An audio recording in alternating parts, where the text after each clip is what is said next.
Phone tapping కేసులో ప్రధాన నిందితుడు ఎస్ఐబి మాజీ చీఫ్ ప్రభాకర్ రావు మొదటిసారి జూబ్లీహిల్స్ పోలీస్ స్టేషన్లో సిట్ ముందు విచారణకు హాజరయ్యారు. ఇక ఏసీపీ వెంకటగిరి నేతృత్వంలో 8 గంటల పాటు సుదీర్ఘంగా ప్రభాకర్ రావుని విచారణ చేసింది. కీలకమైన అంశాలను కూడా సేకరించగా మరికొన్ని ప్రశ్నలకు ప్రభాకర్ రావు మాటలు దాటవేస్తూ సమాధానం చెప్పుకొచ్చారు. ఫోన్ ట్యాపింగ్ కేసు నిందితుల స్టేట్మెంట్, ఇచ్చిన ఆధారాల ఆధారంగా ప్రభాకర్ రావుని ప్రశ్నించారు.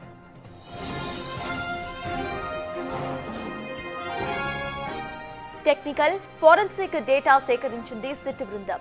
ప్రశ్నావళి సిద్ధం చేసుకుని ప్రభాకర్ రావుపై ప్రశ్నల వర్షం కురిపించారు west zone DCP Vijay Kumar. Lunch break తర్వాత సిట్ అధికారుల ప్రశ్నలకు సరైన సమాధానం చెప్పలేదు ప్రభాకర్. కోర్టులో బెయిల్ కోసం వినిపించిన వాదనలే మళ్లీ వినిపించారు. ఫోన్ ట్యాప్ చేయమని మీకు అసలు ఎవరు చెప్పారు, ఎవరి ఆదేశాలు ఇచ్చారు అని ప్రశ్నించగా తాను ఎస్ఐబిలో పనిచేసినప్పటికీ పై అధికారులు ఉన్నారని ప్రభాకర్ రావు చెప్పుకొచ్చారు. పై అధికారులకు తాను చేసే ప్రతి పనిపై నిరంతర పర్యవేక్షణ ఉందని, వారికి తెలవకుండా ఏ పని కూడా చేయలేదని ప్రభాకర్ రావు చెప్పినట్లు సమాచారం. అంతేకాకుండా ధ్వంసం చేసిన హార్డ్ డిస్క్, పెన్ డ్రైవ్లపై ప్రభాకర్ నోరు మెదపలేదు.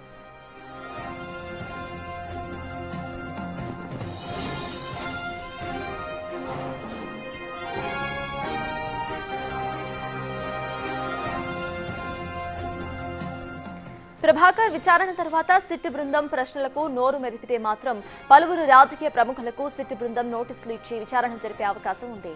నిన్నటి విచారణ ముగియగా మరోసారి విచారణకు హాజరు కావాలని సూచించారు.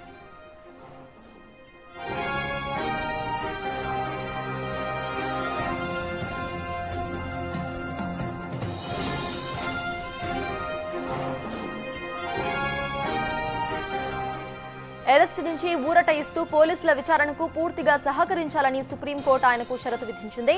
ఆగస్టు 5న ఆయన దాఖలు చేసిన పిటిషన్ను మరోసారి విచారించబోతోంది. ఈలోపు ప్రభాకర్ రావు విచారణకు సహకరించకపోతే న్యాయస్థానం దృష్టికి తీసుకువెళ్లి కస్టోడియల్ విచారణకు పోలీసులు అనుమతి కోరే అవకాశం కనిపిస్తోంది.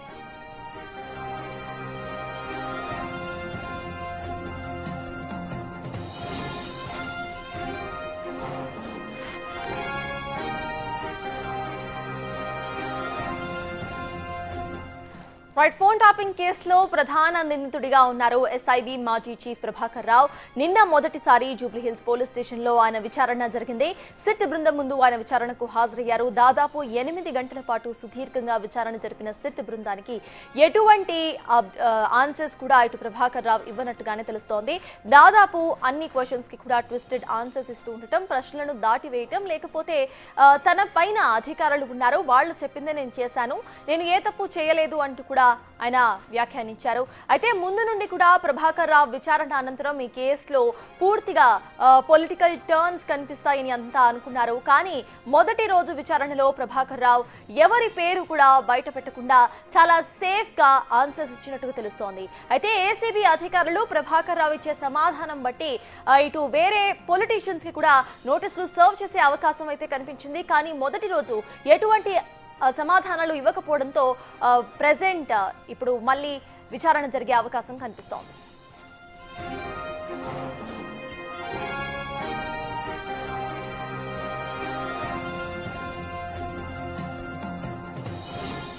ఇదే అంశంపై పూర్తి డీటెయిల్స్ మా ప్రతినిధి సుజాత లైవ్ లో అందించడానికి సిద్ధంగా ఉన్నారు. సుజాత, చెప్పండి, సెకండ్ టైం విచారణ అసలు ఎలా జరగబోతోంది, అప్డేట్స్ ఏంటి? సత్తాస్, తెలంగాణ రాష్ట్రం మొత్తం కూడా సంచలనం రేపినటువంటి ఫోన్ ట్యాపింగ్ కేసుకి సంబంధించి నిన్న దాదాపు 8 గంటల పాటు ప్రభాకర్ రావుని విచారించారు సిట్ అధికారులు. తను అడిగినటువంటి ప్రశ్నలకి ఎలాంటి సమాధానాలు చెప్పలేదు. హార్డ్ డిస్క్ కి సంబంధించి ఎందుకు ధ్వంసం చేశారు అని అడిగినటువంటి ప్రశ్నకు కూడా తనకి సంబంధం లేదు, ఇదంతా కూడా నాకు తెలియదు, నేను దాన్ని ధ్వంసం చేసినట్లు ఏదైనా ఆధారాలు ఉంటే చూయించండి అని చెప్పేసి ఎదురు ప్రశ్న అడగగా, మరోవైపు ఫోన్ ట్యాపింగ్ జరిగినప్పటి నుంచి ఇప్పటి వరకు ఎందుకు విచారణకి హాజరు కాలేదు, ఎలాంటి తప్పు లేకపోతే విచారణకి హాజరు కావాలంటూ అని అడిగినటువంటి ప్రశ్న కూడా తన ఆరోగ్యం బాగోలేకనే అమెరికా ట్రీట్మెంట్ కోసం వెళ్ళాను అని చెప్పారు. ఆ ట్రీట్మెంట్ కి సంబంధించినటువంటి రిపోర్ట్స్ ని కూడా ఎక్కడ నిన్న విచారణకి ప్రభాకర్ రావు తీసుకురాలేదు. అయితే మరొకసారి విచారణకి రావాలి. నిన్న సిట్ అడిగినటువంటి ఏ ప్రశ్నకు కూడా సరైన సమాధానం చెప్పకపోగా కొన్ని ప్రశ్నలకి తనకి గుర్తు లేదు, తనకి తెలియదు అని మాత్రమే సమాధానాలు చెప్పారు. నిన్న సిట్ అధికారులు కూడా అసంతృప్తిగా ఉండడంతో మరొక మరొకసారి విచారణకి రావాలి అంటూ 11వ తారీఖు అంటే రేపు మరొకసారి సిట్ ముందుకు విచారణ ప్రభాకర్ రావు హాజరు కాబోతున్నారు. ఫోన్ ట్యాపింగ్ కి సంబంధించి నలుగురిని విచారించినప్పుడు పోలీస్ డిపార్ట్మెంట్ కి సంబంధించి ఆ నలుగురు కూడా ప్రభాకర్ రావు చెయ్యమంటేనే మేము ఫోన్ ట్యాపింగ్ చేశామన్న విషయాలు చెప్పడంతోనే ప్రభాకర్ రావుని ప్రధాన నిందితుడిగా చేర్చి తనని విచారిస్తున్నామని అడిగినటువంటి ప్రశ్నకు కూడా అక్కడ ఎలాంటి ఆధారాలు లేవు, నాకు ఎలాంటి సంబంధం లేదు, కేవలము ఇదంతా కూడా పై అధికారులకి మాత్రమే సంబంధం ఉంది అనే విధంగా సమాధానం ఇచ్చినట్లు తెలుస్తుంది. రేపు విచారణకి హాజరైనప్పుడు ఖచ్చితంగా కూడా హార్డ్ డిస్కులు ధ్వంసం గురించి, దాంతో పాటు 4000 మందికి పైగానే ఫోన్ నెంబర్లను ట్యాప్ చేసినట్లు తెలుస్తుంది. వాళ్ళందరివి కూడా ఎందుకు ట్యాప్ చేశారు,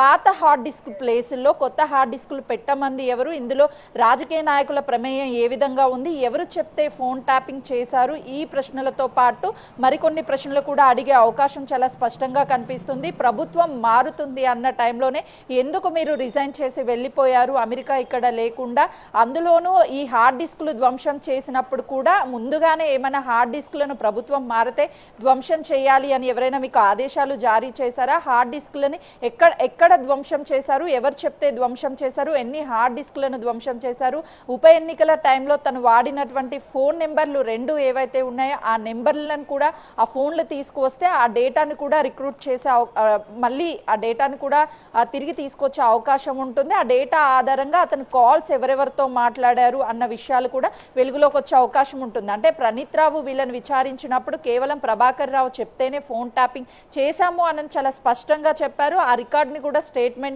స్టేట్మెంట్ని రికార్డ్ చేశారు కాబట్టి ఆ స్టేట్మెంట్ చూయించి మరి నిన్న ప్రశ్నల వర్షం కురిపించినట్లుగా కూడా తెలుస్తుంది. కానీ ఎక్కడా తను ఈ ఫోన్ ట్యాపింగ్కి సంబంధించి ఎలాంటి సమాధానం చెప్పలేదు. అన్ని దాటవేయగా ఎదురు ప్రశ్నలు, మీకు ఎవరు చెప్పారు నేను ఫోన్ ట్యాపింగ్ చేశానని, కేవలం నేను ఎస్ఐబి చీఫ్గా మాత్రమే పనిచేశాను, నా విధులు మాత్రమే నేను నిర్వర్తించాను, పై అధికారులు ఏది చెప్తే అది మాత్రమే నేను అమలు చేశాను అని మాత్రమే చెప్తున్నారు తప్ప ఎక్కడ తను ఫోన్ ట్యాపింగ్కి సంబంధించి వాటన్నిటినీ ధ్వంసం చేశానని కానీ లేదు అని అంటే ఆ ఫోన్ ట్యాప్ చేశానని కానీ వివరాలను మాత్రము తను చెప్పే ప్రయత్నం చేయడం లేదు అని అంటే ఏ వ్యక్తులు చేయమన్నారు అన్న విషయాలు కానీ ఎవరి పేర్లు చెప్పడం లేదు. కాబట్టి ఖచ్చితంగా తన వెనుక ఉన్నటువంటి వ్యక్తులు ఎవరు అన్న విషయాలు రాబట్టాలి అంటే రేపు విచారణలో మొదటి ప్రశ్నగా ఫోన్ ట్యాపింగ్ ఎవరు చేయమన్నారు, మీకు ఆదేశాలు జారీ చేసింది ఎవరు, ఒకవేళ పై అధికారులు చెప్తేనే చేశాను అని అంటే ఆ పై అధికారులు ఎవరు, రాజకీయ నాయకులు ఒత్తిళ్ల వల్ల చేశారా, రాజకీయ నాయకులు ఉన్నారా, లేదంటే పైన ఉన్నటువంటి అధికారులు ఉన్నారా, వాళ్ళ పేర్లను కూడా చెప్పించే ప్రయత్నం చేస్తారు. ఒకవేళ తను కానీ ఆ పేర్లను చెప్తే వాళ్ళకి నోటీసులు ఇచ్చి వాళ్ళని విచారించే అవకాశం చాలా స్పష్టంగా కనిపిస్తుంది. లేదు అని అంటే వీళ్ళందరినీ కూడా అంటే గతంలో స్టేట్మెంట్ని రికార్డ్ చేశారు భుజంగరావు కావచ్చు, ప్రణీత్ రావు, రాధాకిషన్, వీళ్ళందరివి కూడా స్టేట్మెంట్ రికార్డ్ చేశారు. ఆ రికార్డ్ స్టేట్మెంట్ ఆధారంగానే మరొకసారి ప్రశ్నించే అవకాశం చాలా స్పష్టంగా కనిపిస్తుంది. రేపు చెప్పేటువంటి ఆధారంగానే నెక్స్ట్ అరెస్ట్ కానీ లేకపోతే నెక్స్ట్ నోటీసులు విచారణ ఎవరికి ఉండబోతుంది అనే దాని మీద చాలా స్పష్టంగా కనిపిస్తుంది. ఖచ్చితంగా ఈ కేసుకి సంబంధించి మొదటి నుంచి కొంతమేరకు డిలే అవుతుంది అని ఆరోపణలు వచ్చినప్పటికీ తను అమెరికా నుంచి తీసుకురావడానికి మొత్తాన్ని కూడా అంతా ఇక్కడికక్కడ ఏర్పాట్లు చేయడం దగ్గర నుంచి తనకి రెడ్ కార్నర్ నోటీసులు జారీ చేయడం కానీ తను తిరిగి అమెరికా నుంచి ఇక్కడికి రావడానికి కానీ మొత్తం వెనక ఉండి నడిపించినటువంటి వ్యక్తి west zone DCP Vijay Kumar అనే చెప్పుకోవచ్చు. తన నేతృత్వంలో నిన్న ఒక పోలీస్ శాఖకు సంబంధించి ఎదుటి వ్యక్తి పోలీస్ అయినప్పుడు ఏ విధంగా తనని డీల్ చేయాలి, ఏ విధంగా ప్రశ్నలు కురిపించాలి అని మొత్తం కూడా ప్లాన్ ప్రకారమే తన అన్ని ప్రశ్నలు తయారు చేసి తనని అడిగినటువంటి నేపథ్యంలోనే ప్రభాకర్ రావు ఆన్సర్ మాత్రం చేయడం లేదు, ప్రతిదీ తనకి సంబంధం లేదనే చెప్పడంతో పాటు ఎదురు ప్రశ్నిస్తున్నారు. ఆ ప్రశ్నలకు అనుగుణంగానే అంటే ఎలాంటి ఎవిడెన్స్ ఉన్నాయి, నేను ఫోన్ ట్యాప్ చేశానని, నా ఫోన్లో ఎలాంటి డేటా ఉందని మీరు ఎలా చెప్తారు అని ఈ విషయాలన్నింటినీ కూడా ఎదురు ప్రశ్నలు వేశారు. కాబట్టి ఖచ్చితంగా రేపు తన పోలీసుల దగ్గర ఉన్నటువంటి డేటా ఏదైతే ఉందో ఆ డేటాని ప్రభాకర్ రావు ముందు పెట్టి అడిగే అవకాశం చాలా స్పష్టంగా కనిపిస్తుంది. భుజంగరావు, తిరుపతి అన్నలు వీళ్ళు ఇచ్చినటువంటి స్టేట్మెంట్ని కూడా ఒకసారి తనకి చూపించి స్టేట్మెంట్ ఇవన్నీ ఎవిడెన్స్లు తన ముందు పెట్టే ఈ క్వశ్చన్స్ అన్నిటి కూడా అడిగితే అప్పుడు సమాధానాలు వచ్చే అవకాశం చాలా స్పష్టంగా కనిపిస్తుంది. తను ఇచ్చేటువంటి సమాధానాల మీద కేసు అంతా కూడా ఆధారపడి ఉంది. మొదటి నుంచి ప్రభాకర్ రావుని అదుపులోకి తీసుకొని విచారిస్తే ఫోన్ ట్యాపింగ్ కేసుకి సంబంధించి అన్ని విషయాలు వెలుగులోకి వస్తాయని భావించినటువంటి పోలీసులు ఎట్టకేలకు తనని అమెరికా నుంచి హైదరాబాద్కి తీసుకొచ్చి నిన్న ఒకసారి విచారించారు 8 గంటల పాటు. రేపు విచారించే అవకాశం కూడా ఉంది కాబట్టి విచారించిన తర్వాత మరికొంతమంది పేర్లు ఖచ్చితంగా ప్రభాకర్ రావు చెప్పే అవకాశం ఉంది. ఇప్పటికే రాజకీయ వర్గాల్లో కూడా గత ప్రభుత్వంలో జరిగినటువంటి ఈ ఫోన్ ట్యాపింగ్ కి సంబంధించి ఎవరి పేర్లు ఎప్పుడు బయటికి వస్తాయి, ఎవరి అరెస్టులు జరుగుతాయి, ఎవరిని విచారిస్తారు అన్న ఆ భయం అయితే ఒకవైపు నెలకొంది. మరోవైపు రాజకీయ నాయకులు కూడా ఖచ్చితంగా ప్రభాకర్ రావు చెప్పేటువంటి విషయాలని కొంతమేరకు కొంతమంది ఖండిస్తున్నప్పటికీ తనే అంతా చేశాడు, తన నుంచే అన్ని విషయాలు బయటికి రాబట్టాలి అని నిన్న బండి సంజయ్ మాట్లాడుతూ కూడా తన రాజకీయాల్లో కూడా ఆ ప్రభాకర్ రావు గురించి చర్చనీయాంశంగా మారింది. ఈసారి రెండోసారి విచారణ జరిగితే ఖచ్చితంగా రాజకీయ నాయకుల పేర్లు తెర మీదకి రాబోతున్నాయి అనేది మాత్రం చాలా స్పష్టంగా కనిపిస్తుంది. తెర మీదకి వచ్చిన తర్వాత ఈ కేసుకి సంబంధించి ఓవరాల్ గా ఇందులో ఇన్వాల్వ్ అయినటువంటి మెయిన్ పర్సన్ ఎవరున్నారో ఆ పర్సన్ ని విచారిస్తే ఈ కేసుకి సంబంధించి కూడా కొంత క్లారిటీ వచ్చే అవకాశం ఉంటుంది. మరోవైపు ఈ ఫోన్ ట్యాపింగ్ కి సంబంధించి కూడా ఇటు ప్రభాకర్ రావు కావచ్చు, తన కింద పనిచేసినటువంటి వ్యక్తులు కావచ్చు, వీళ్ళంతా ఎలక్షన్ టైంలో ఫోన్ ట్యాపింగ్ ప్రతిపక్ష నేతలకి సంబంధించి ఎందుకు చేశారు, ఎవరు చేయమన్నారు, డబ్బు ట్రాన్సాక్షన్ జరిగేటప్పుడు కూడా కరెక్ట్ గా ప్రతిపక్షాలు తీసుకెళ్లేటువంటి నగదుని పోలీసులకి ఇన్ఫర్మేషన్ రైట్స్ రూపంలో ఎలా వెళ్ళింది, ఈ విషయాలన్నీ కూడా క్లారిటీ వచ్చే అవకాశం ఉంటుంది. ప్రభాకర్ రావు రేపు చెప్పబోయేటటువంటి విషయాలను బట్టే నెక్స్ట్ ఫర్దర్ గా ఎవరు అరెస్ట్ ఉండబోతుంది, ఎవరికి నోటీసులు జారీ చేయబోతారు, ఎవరిని విచారించబోతారు అనేది ఒక క్లారిటీ వచ్చే అవకాశం ఉంటుంది. సతాజ్. Right, thank you.